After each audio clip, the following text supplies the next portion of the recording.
Welcome to Real Clear Politics on Sirius XM for Monday, June 23rd. I'm Andrew Walworth, and joining me are Real Clear Politics co-founder and president Tom Bevan and Washington Bureau Chief Carl Cannon. So, gentlemen, fast-moving situation in the Middle East. Today, Tehran responded to this weekend's U.S. bombing of Iranian nuclear sites with a barrage of 10 missiles aimed at a U.S. base in Qatar. Domestically, some Democrats have criticized the administration, but not all of them, while some MAGA folks don't like the strike either. So, Tom, let's start with the domestic politics of this. What's going on? Well, we've talked about this quite a bit in the lead up to these strikes, that there was division within the sort of MAGA movement over whether this was a good thing or not. It wasn't really clear, and it still isn't totally clear just how much of the MAGA movement is against this. That might be overblown. You have folks like Tucker Carlson and Steve Bannon and other prominent voices in the MAGA movement saying, ahead of time, listen, we don't want to, Trump ran on not getting into forever wars and, he shouldn't do this. But you also have other folks like Charlie Kirk and some others who said, listen, we need to trust President Trump on this, and striking Iran is not the same as, sending 400,000 troops into Iraq, which was the last sort of Middle East debacle that we'd gotten into, at least by a Republican president. And so I think this is all still sorting itself out. I mean, it looks like this was a targeted strike and that Trump has no intention of continuing and trying to, hit back at Iran or have any other. I mean, he mentioned this thing over the weekend, this post on True Social about regime change, which I think pricked a lot of people's ears because that's a phrase that I think really has negative connotations, particularly among some of the MAGA folks. But it doesn't seem like there's any intent on the part of the Trump administration to actually go in and sort of force regime change in Iran. Yeah. But Carl, the Democrats aren't unified in resistance either. It's kind of a mixed bag. Well, yeah. Ken Martin, the new DNC chieftain who we talked about last week, who's under the gun himself, put out a statement and criticizing, Trump. But so it was almost reflexive. Trump did this. Democrat, this has to be bad. But then most of the Alexandria Ocasio-Cortez, impeachable. Yeah, she wants him impeached over it. And of course, and Marjorie Taylor Greene, who's sort of AOC's counterpart in the Republican conference, CNN now, treated her over the weekend like she's Disraeli. I mean, they had her, this woman stripped of her committee assignments by her own party, and CNN has treated her like a village idiot for years. Yes. But suddenly she's criticizing Trump, so they're all in. It's strange new respect. That was the phrase I remember, right? But these terms, we should be precise with these terms. I don't mean us; we're pretty careful. But these phrases that get bandied about in politics, regime change is a dirty phrase. Well, that's not really the lesson of the Bush adventures in Iraq and Afghanistan. What people objected to was this idea of nation building, that you could build a democratic country with protections for women and minorities and clean free elections and a free press in countries that had no democratic tradition whatsoever. This is the problem in Iran. And I've been listening to Iranian dissidents and reading what they've been writing. This is a country now, they're in their fifth decade of a theocracy run by, people who don't just chant, death to America, who execute women for not wearing veils, who have no civil liberties or civil rights at all, who execute gays. It's one of the most repressive regimes in the world. Very few people don't want regime change. They're in or out of Iran. The question is, can the United States do something to decapitate that leadership and then affect a new government, a new society? I think that's what Americans realized was unrealistic. And whether you thought George W. Bush was, whether you agreed or not with the Iraq invasion, those motivations of his, he explained to the American people, and a majority of Americans, a thin majority, favored it. But now we've learned how hard it is. So, But the other thing is, forever wars. Tom mentioned that phrase. You see this, especially on the MAGA. If you follow, your MAGA friendly neighbors or or acquaintances or sources, Trump's not talking about a forever war. He's not hinting at it. And as we talked about this on Friday in anticipation this might happen. This is an act of war, bombing another country. But it doesn't mean we're at war with Iraq. Trump didn't ask for a declaration of war. He's not asked for troops to go, or excuse me, Iran. He's not asked for troops to go there. So we have to wait and see. Everybody in the world's nervous about what Iran's going to respond and what their capacity to respond is. But we shouldn't engage in what one of my friends called neocon derangement syndrome either. Well, the New York Times headline was U.S. enters war with Iran. So they're all on in, board with baby. that. Yeah, right. And Carl, I hear you on this, but just to be fair, nobody when we went into Iraq was talking about a forever war. That's what we call it in retrospect. So no one ever thinks these things are going to go out of control or go wrong. I mean, what could go wrong? It's just a war, right? The problem, it seems to me, or where this does lead us down a slippery slope, is you can say we're not at war with Iran, we're at war with Iran's nuclear program, which is what the vice president said this weekend. Well, all well and good, but this is, nuclear technology is 80 years old. It's not, it's not rocket science. It's almost harder to build the ballistic missiles than it is the bomb itself. Well, ballistic right? missiles, that is rocket science. Right, exactly. But my point is that you come out of this situation, if you're the Iranians, if they come out in one piece, they're hell bent on getting a nuclear war. So the idea that you could a nuclear weapon, nuclear weapon. I'm sorry. Yeah. So the idea that you could sort of stop the nuclear weapons program and leave the regime in place. Tom, I'll go to you on this. Seems to me a difficult proposition, or at least requires sort of a leap of logic that I think it's fair enough for people to question. That's fine. I mean, look, there's still a lot we don't know about how successful this operation was and how degraded their nuclear program is after these strikes.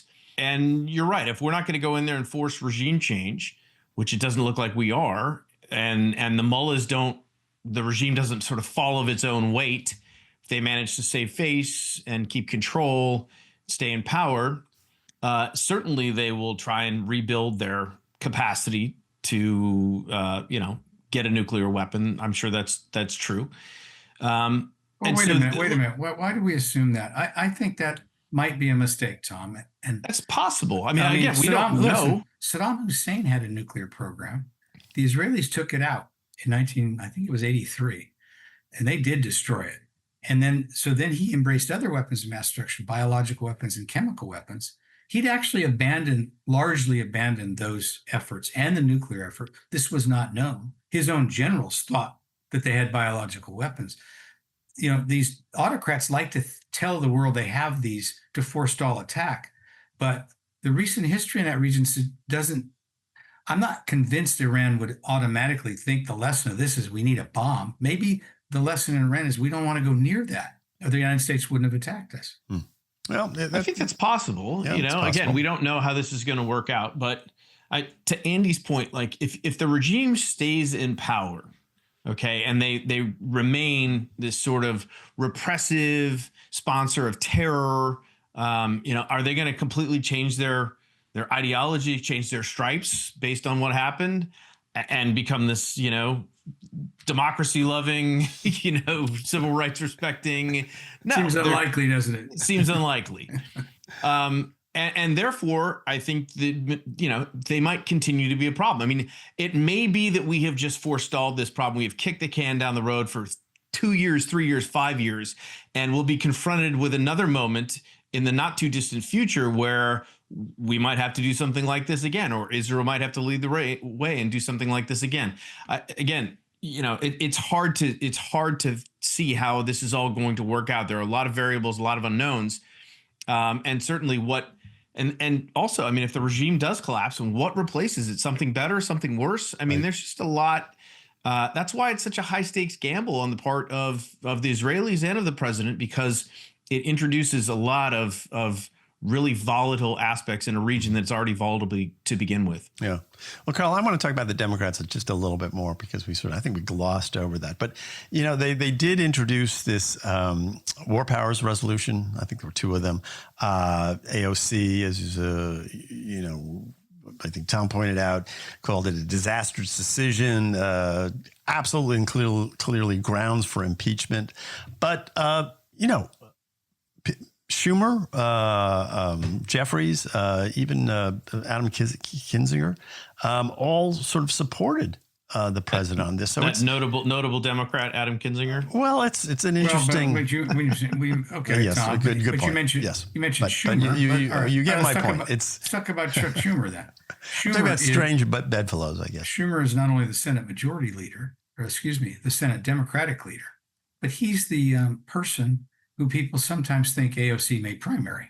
So that's where you are. And I don't know where the majority of New Yorkers, where they are, or New York Democrats on this, but AOC is not a constitutional scholar. And this idea that, what would have been considered in the, pre-Twitter days, a backbencher is going to want to impeach the president. That happens every time there's a Republican president. There were stuff like that against Bush.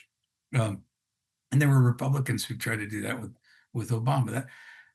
On foreign policy, the Democrats aren't yet taking advice from her. But Bernie Sanders has a little bit of bigger following, and the person whose campaign brought her into the politics, he didn't talk about impeachment, but he was very critical of this. Mm-hmm.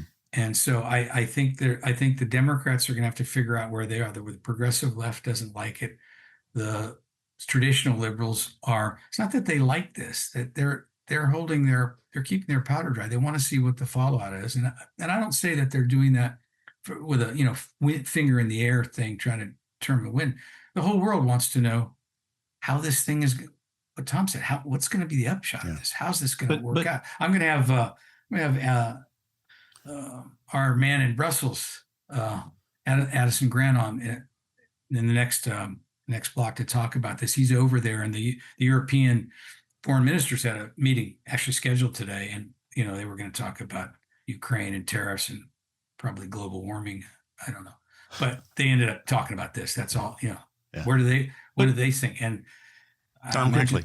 Yeah. Well, look, I mean, we ran a piece by Senator Chris Murphy on the site this morning. He wrote a Substack about this, right? And his conclusion was that these attacks, he viewed them as illegal. Now, there are some Republicans, Thomas Massey and some others, who also feel like these attacks were, needed to be sanctioned by Congress, that it was an act of war. But certainly that's the tack that most Democrats are taking, whether they're on the far left or even somewhat closer to the middle. And the only one who doesn't seem to be sort of reflexively anti-Trump is John Fetterman, who continues to say, look, be supportive of the president, or at least neutral, and not because their initial reaction, as you mentioned at the beginning, Andy, Trump does it, it's got to be bad, and it's another excuse to try and impeach him. Yeah. All right. Well, guys, we're going to take a quick break. You're listening to Real Clear Politics on Sirius XM. I'm Andrew Walworth. I'm here with Tom and Carl. We'll be back right after these words. Welcome back to Real Clear Politics on Sirius XM. I'm Andrew Walworth. I'm here with Carl Cannon and Tom Bevan.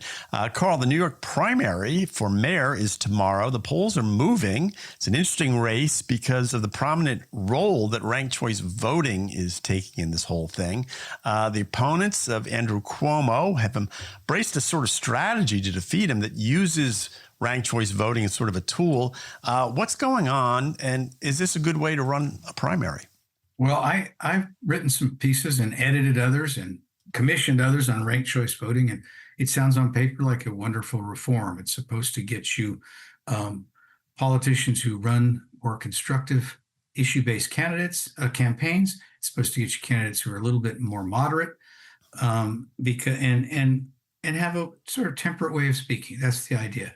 But the New York Democrats are trying to game the system. They're, as you said, so they're they're saying, vote for me and vote for this guy second, Lander. Vote for Andrew Cuomo last. That's what they're telling people. It's actually called Dream. It says, "Don't rank evil Andrew for mayor." That's the slogan. Yeah. They don't want you to put him on the ranked choice voting. People should know you list your choices in the order you want them. Be 1 through 5 there. And then if someone doesn't get 50%, they keep knocking off the bottom person, I guess, and reapportioning their votes somehow. And at the end of the day, you end up with someone getting more than 50%, and they're the winner. Tom, is that the way that works?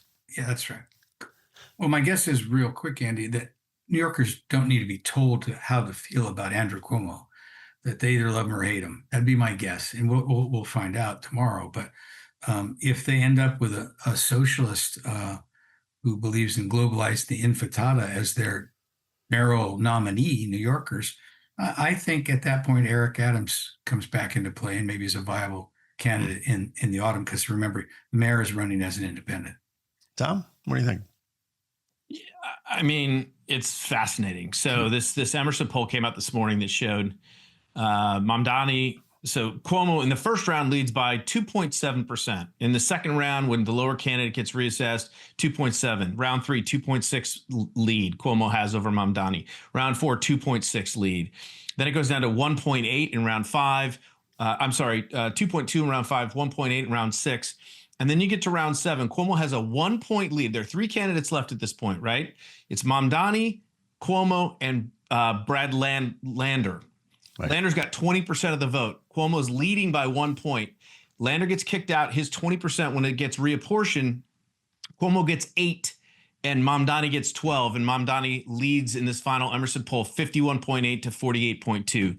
If that's in fact how this works out, maybe Carl's right. Maybe Eric Adams comes back into play, but it will be pretty shocking. I mean, Mamdani, obviously he is a socialist. He's a Muslim immigrant, but he's focused on, he put out this proposal. He wants to build a network of government-owned grocery stores to lower prices. He wants to freeze. What could go wrong? He wants to freeze rent. He wants to make the buses and public transportation free. He wants universal health care.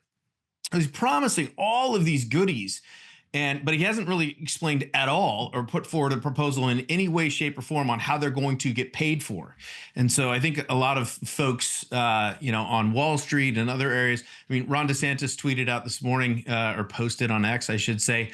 He said, just when you thought real estate prices in Palm Beach couldn't get any higher, it's like there could be a mass exodus if this guy gets elected mayor. And I say that coming from a city, Brandon Johnson is our mayor. Mamdani may make Brandon Johnson look like a piker when it comes to his sort of left-leaning progressive socialist policies. Yeah. Well, we should probably have Spencer Kimball on later in the week. He's the pollster up there to explain this because, Carl, I'm just thinking it's hard enough to poll just a good old-fashioned horse race, in politics. One of these kinds of things where you're talking, as Tom, points out, he's talking about eight rounds of voting. And he's got to sort of make assumptions. And the margin of error has got to compound, it would seem to me. At the end of the day, I just wonder, is it really difficult to poll these kinds of races? I'm sure it is. Yeah, with that precision, sure. And I think Spencer will tell us that. But this thing with Mamdani and Brad Lander isn't just imaginary. These two have been telling their own supporters, if you vote for me, vote for him second. So that's what I meant by gaming the system. That's not how ranked choice voting was ever presented by reformers to the American people. Although I guess it's not cheating. I guess it's within the rules. I guess it maybe even was predictable. But it seems to me that it's not the spirit of what we're talking about. But it does seem to me, Tom, that it is in the spirit of ranked choice voting from this point of view, at least, is if you have a bunch of sort of very left candidates on the who are running, and they're splitting up the vote, but basically everyone wants that, and you have one moderate, and he gets the third of the voters that are moderate. This is what the people want, supposedly, right? They don't want that. But it's the opposite of what people thought. People thought it would sort of knock out the extremists, but in this case, it's knocking out someone who I think is sort of more in the middle and probably has a better chance of winning in a general election against Mayor Adams.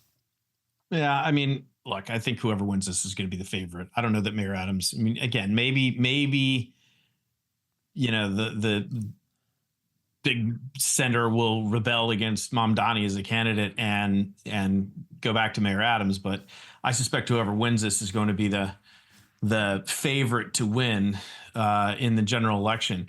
And look, it is what the people want. I mean, unfortunately, if that's, if this is what the people want, that's what they're going to get, and then they will deal with the consequences of that. If he's, as you learned in Chicago, as we learned in Chicago, right. and the stuff gets put into place, I mean, there could be some serious consequences here.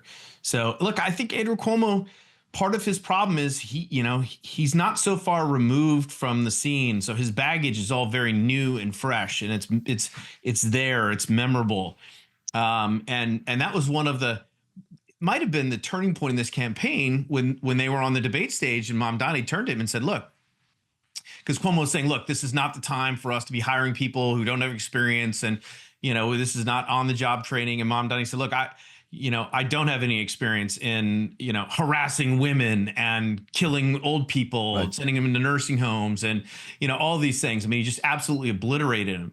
And he has run, I think he's a telegenic guy. He's a young guy. He's vibrant, and he's promising the moon to New Yorkers. And that often works in politics, even sometimes when, again, there's no clear way how any of this stuff is going to be affordable.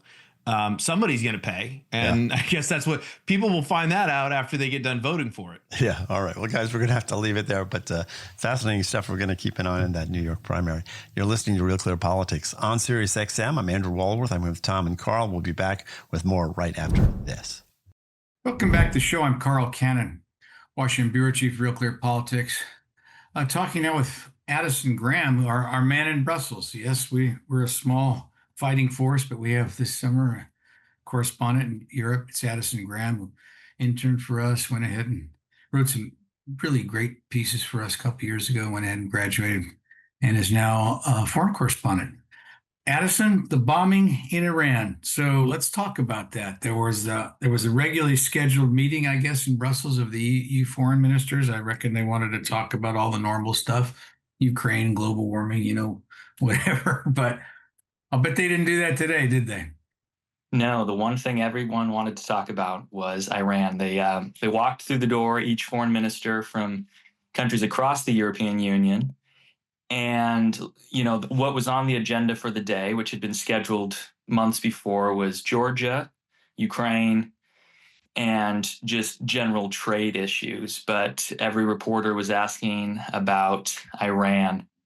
And it's interesting because the leadership of the European Union definitely wants to project, this sense of unity, that the European Union is unified in their calls for restraint and for de-escalation. However, I think that as these foreign ministers gathered today, it became pretty clear that there is a lot of complexity and a lot of differences in terms of where these different countries are coming from. Well, okay, but you start to think they want to put out a public statement, and let's deconstruct a little bit what goes into that. A lot of that is for political consumption in their own country, with political considerations, how their party wants to be portrayed. They want to cover their ass with the Arab world, but they don't.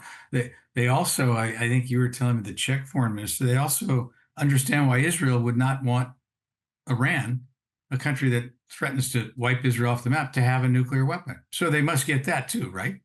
Yeah, it was really interesting. The Czech foreign minister, who comes from more of a center-right government, he said, I understand why Israel, and this was before the United States made their strikes, but he said, I understand why Israel would want to protect itself. These other foreign ministers, I think, are approaching it with a certain amount of trepidation.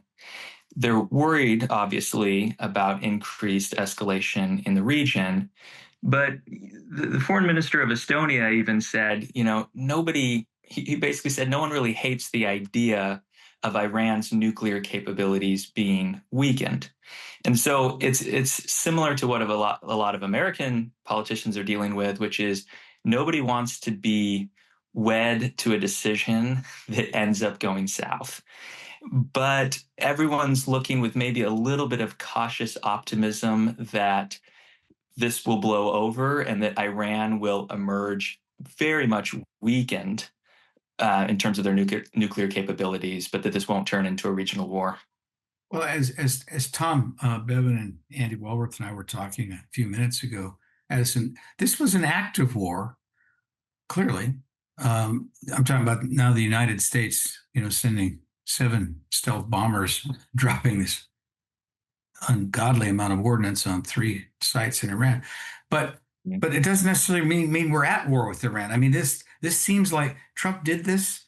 I don't know if other things are planned. And aside from what the bombing campaign that Israel is waging, is there a feeling in Europe that the United States and Iran are now at war, or is this considered just this, more a discrete thing, more like what other presidents have done, bigger in scale and more perilous because it's Iran, which nobody's ever attacked directly before, or do they think this is the beginning of a wider war? What are the feelings in Europe? I mean, I think there's obviously hope that it won't turn into a wider war, but I don't think that if you were to ask most of the foreign ministers gathered in Brussels today if the United States is currently at war, that any of them would say adamantly yes.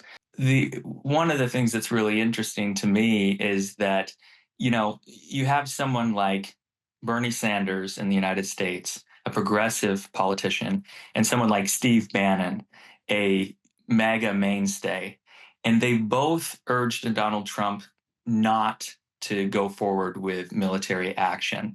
If those two are willing to agree on an issue of foreign affairs, then it goes to show that this doesn't fall into normal divisions of party politics. And the same thing is happening in Europe, where, Democrats in the United States have a hard time endorsing a plan that was really pushed for by Benjamin Netanyahu, because many Democratic voters are very upset with Benjamin Netanyahu's war in Gaza. And the same is true in Europe. And so these leaders, I think, are having a really difficult time endorsing these attacks, although none of them are fans of Iran. And that's clear. Yeah.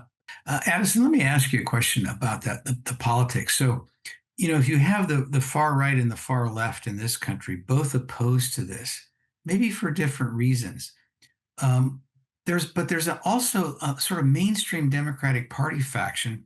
Ken Martin, who's the besieged new DNC party chieftain, put out a press release this morning, Trump's war in Iran. Democrats in this country, whether they're progressives, left-wingers, center-left, there's no conservatives left in that party anymore, but whatever, they have trouble embracing anything Donald Trump does. And if Trump called for sunny weather, they'd say, well, we really like fog and rain and wind and snow. How much is that present in Europe as well? Are there factions in European politics who are just opposed to Trump and would maybe favor this very thing that if Barack Obama had done it, or Joe Biden, but they can't get behind it now because it's Trump? So after Israel first made its strikes, right, and everyone was, somewhat impressed, at least, by the success of the strikes, Chuck Schumer and the Nevada senator, Jackie Rosen, Democratic senator from Nevada, both came out and made statements, saying that the U.S. needs to stay with Israel, right? That they need to continue to help defend them against Iran. And, that is a very different message than you're going to get from someone like Bernie Sanders. In Europe, I don't think that the calculations are as politically motivated in terms of, oh, we need to say this so that our voters, get on board. I think it has a lot more to do with trade, with oil prices, and with all those things that they have to deal with, including the fact that they're just closer to the region and will have to deal with perhaps more of that fallout than the United States would. I'm not convinced that they're... All right, I get that, but let's leave partisan politics out for a minute. these people have been chafed under Donald Trump's tariff policies. Yeah. So are they afraid of getting on his bad side, or are they afraid of sounding like they're too pro-Trump for their own voters? How does Trump play in the minds of these European officials as they're trying to figure out how to respond to what's going on in the Middle East? Well, I'll tell you, it was really interesting this morning. I'm sitting there in this gaggle, and we're interviewing the foreign minister of Italy. His name's Antonio Tajani. And I asked him, I said, what do you think about regime change? Trump's leaving the door open. Trump sent out that Truth Social where he said, if the Iranian regime can't make Iran great again, then why not regime change? And Tahani paused, which made me think that for a second that he was going to give me a forthright answer. And then he said, we just need Iran and the U.S. to have talks. And nobody wants to upset Trump right now, especially at a time when later this week, NATO leaders are going to get together in The Hague, Netherlands, and talk about this defense spending that Mark Rutte is trying to get everyone on board with. So I think they don't want to get on his bad side is the main motivation. Well, that makes sense to me. The other thing is, they fear, I'm sure, backlash from the Arab world and their own minorities in their countries if this thing gets too out of hand. But wouldn't all of them prefer for the Ayatollah Khamenei not to be in power? Wouldn't all of them prefer a democratic Iran? Yeah, I think all of them would. I think that this situation has so much uncertainty involved with it. If the regime is toppled, what does happen? It's not like in Syria where there was an organized group of rebels already ready to assume power. In Iran, they don't have that.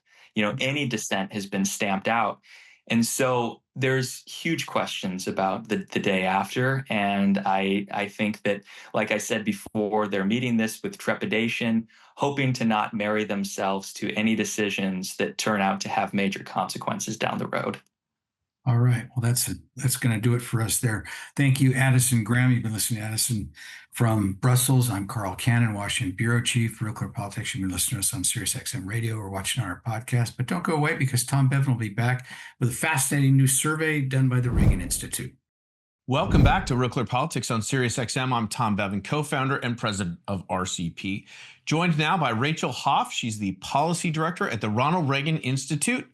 Rachel, good to have you on the show. Thanks for having me, Tom. Okay, so the Reagan Institute just completed their 2025 summer survey.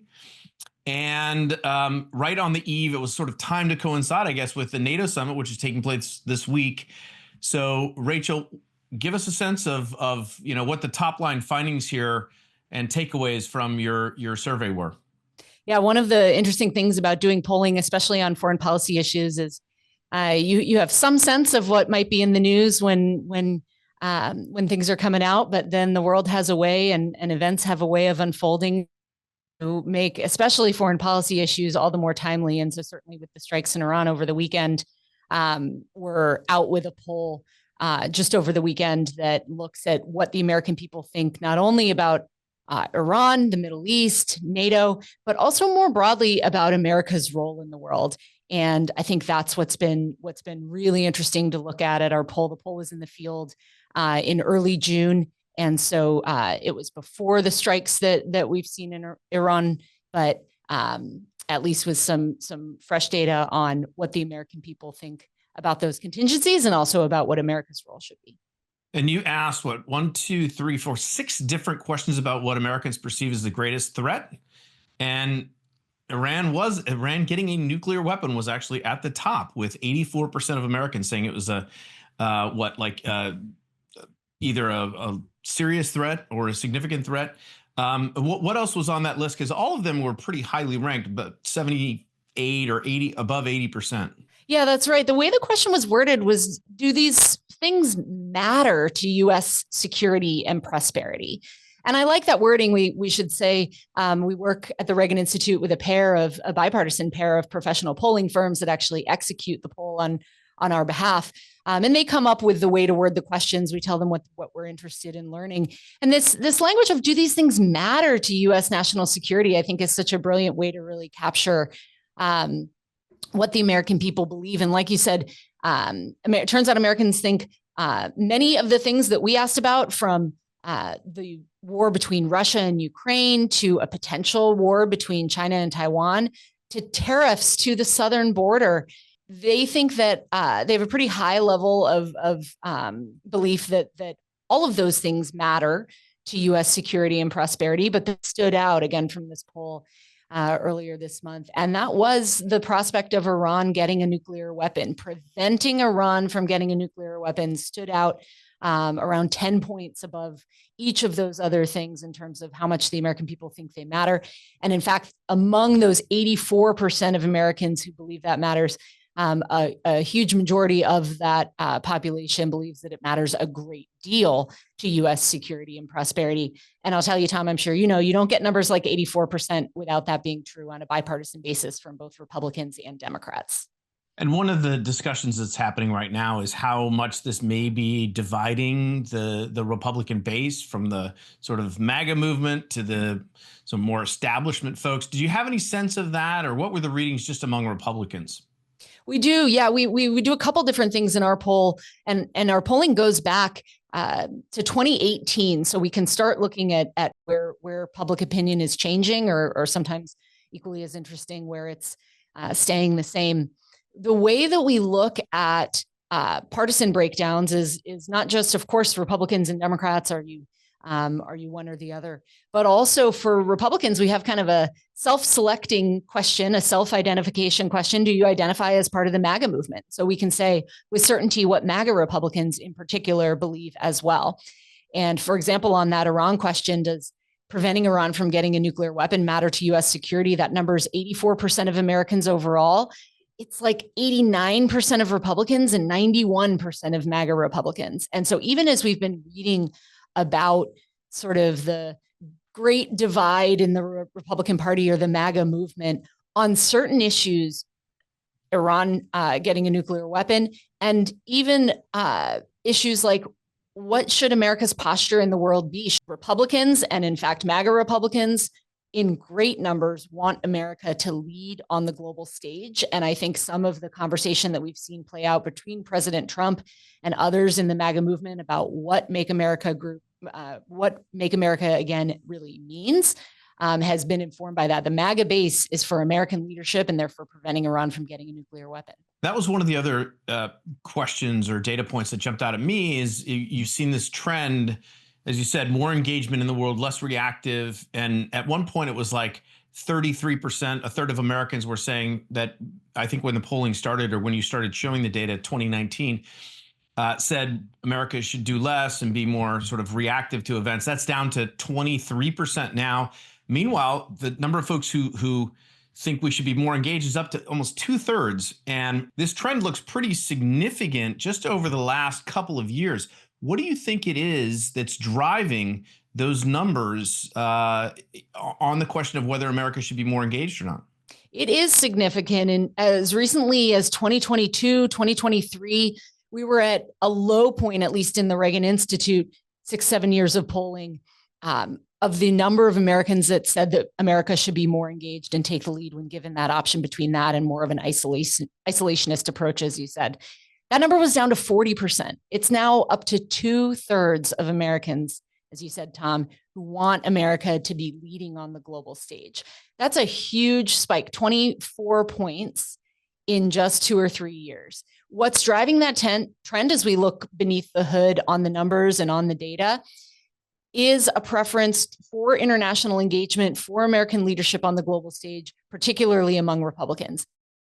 Staying pretty solid. A majority of Democrats then and now want America to be leading on the global stage. And Republicans, starting in 2022, have started that upward trend toward more leadership and engagement. And you're right to point out, Tom, too, that kind of more isolationist approach number had been hovering around 1/3 pretty solidly since we started polling.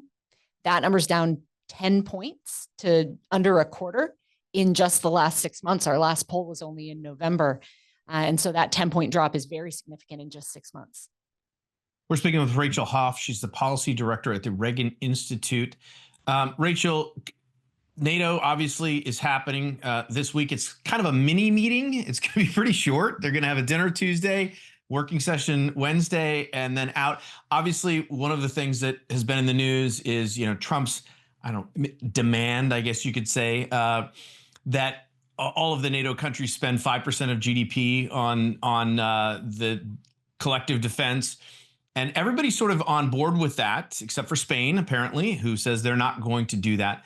But what did the numbers show in terms of, there's been this discussion about NATO and whether we should be fully in or whether Trump should pull us out of NATO. It's a threat that he's kind of, made obliquely as he's talked about if, these other countries sort of carrying their own burden. He seems to have moved the needle in that regard. But what do Americans think about NATO and our membership in it?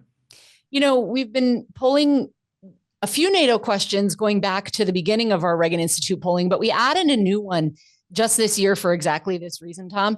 Just straight up asking, do you think the U.S. should withdraw from NATO? A majority of Americans are opposed to the U.S. withdrawing from NATO. There is some partisan difference there. It was higher among Democrats than it is among Republicans.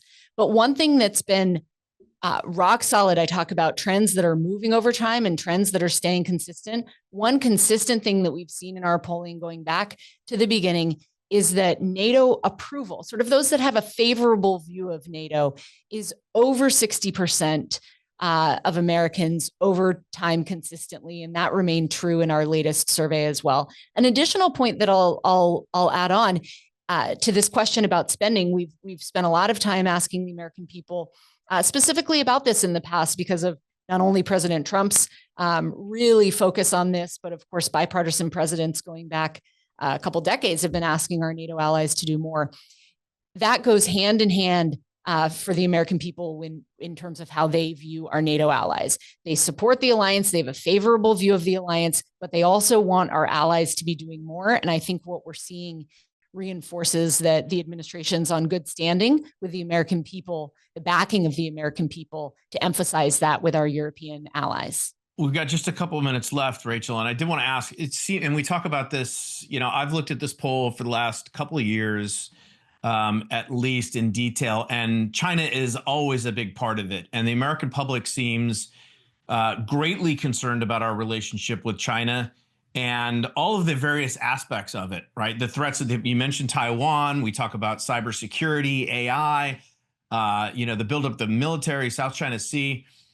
You asked, did anything change in that regard, or is China consistently, is it still a real concern of the American people when it comes to national security?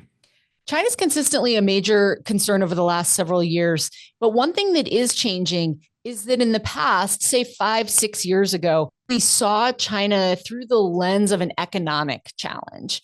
And what's different in our polling over the last just couple of years is that they've really come to understand the China threat or the China challenge in a more holistic way. Yes, they're concerned about China's unfair trade practices or Beijing's holding of US government debt, but they're also concerned about China's military buildup and, importantly, about its human rights abuses. We've asked over the years about what's going on in Hong Kong or the Uyghurs in Western China.